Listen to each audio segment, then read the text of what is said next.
रुद्राक्षी जी, राधे राधे महाराज जी। महाराज जी, साधक के जीवन का वह दिन कैसा होता है जब उसकी जन्मों जन्मों की प्रतीक्षा समाप्त हो जाती है और उसके प्रेमास्पद उसके सामने खड़े होते हैं। ऐसा प्रश्न किया है, इसका उत्तर हृदय से होता है, वाणी से नहीं।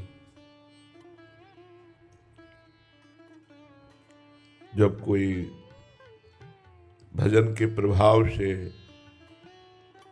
प्रभु से प्रेम कर पाता है और जब प्रभु मिलते हैं, उस मिलन के सुख को वाणी वर्णन कर सके, इतनी सामर्थ्य प्राकृतिक वाणी में कहाँ है। सरस्वती जी में भी इतनी सामर्थ्य नहीं है कि भगवत मिलन की सुख वृत्ति को लिख सके।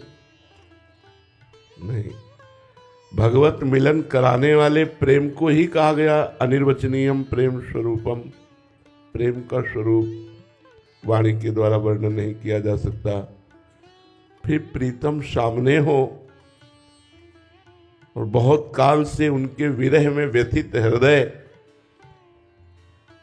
जो उनको देखता है, हृदय में क्या होता है, ये वाणी की सामर्थ्य नहीं कि वर्णन कर सके। वो तो केवल हृदय जानता है, केवल हृदय। दूसरा न वर्णन कर सकता है, न समझ सकता है। दो प्रेमियों के मिलन की बात केवल उनका हृदय ही जानता है। इसके आगे हम इस विषय में नहीं कह सकते।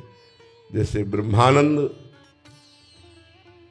केवल एक ब्रह्मबोध संपन्न महापुरुष की अनुभूति विषय है, वाणी का विषय नहीं। ऐसे प्रेमानंद ये केवल हृदय का विषय है, वाणी का विषय नहीं कि उसको ऐसा सुख मिलता है। जैसे हम प्राकृतिक सुख की बात आपसे पूछें,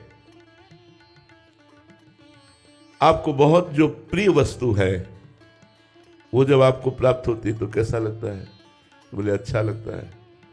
कैसा अच्छा लगता है? बहुत अच्छा लगता है। कैसा बहुत अच्छा लगता है?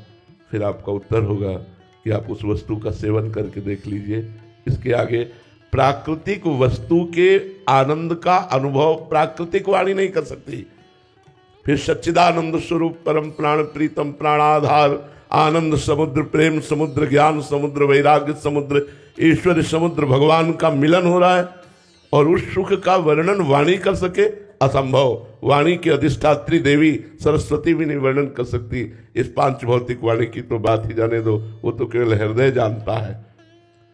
केवल मिलन की चाह में जो सुख है, इशारे से इतनी बात कह सकते हैं कि उस चाह में, भगवत मिलन की चाह में जो सुख है, वो सुख ब्रह्मा के परमेष्ठी पद का भी तिरस्कार कर देता है।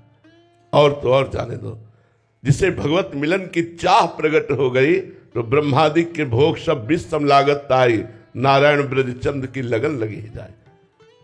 न पारमेष्ठम न महेंद्र धिष्णम न सार्वभौमम न रसाधिपत्यम न योग सिद्धि अपनर्भवम न मोक्ष न योग की सिद्धि न ब्रह्मा का पद न सार्वभौम सम्राट पद न देवराज इंद्र का पद, कुछ नहीं।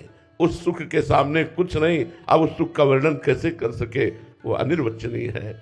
वो तो जाने मोरी छाती, उस प्रेमी का हृदय ही जानता है कि अपने प्रीतम के मिलन में क्या सुख है। जिस सुख के आगे ब्रह्मा का पद भी फीका लगता है, उस सुख का कैसे वर्णन किया जा सकता है?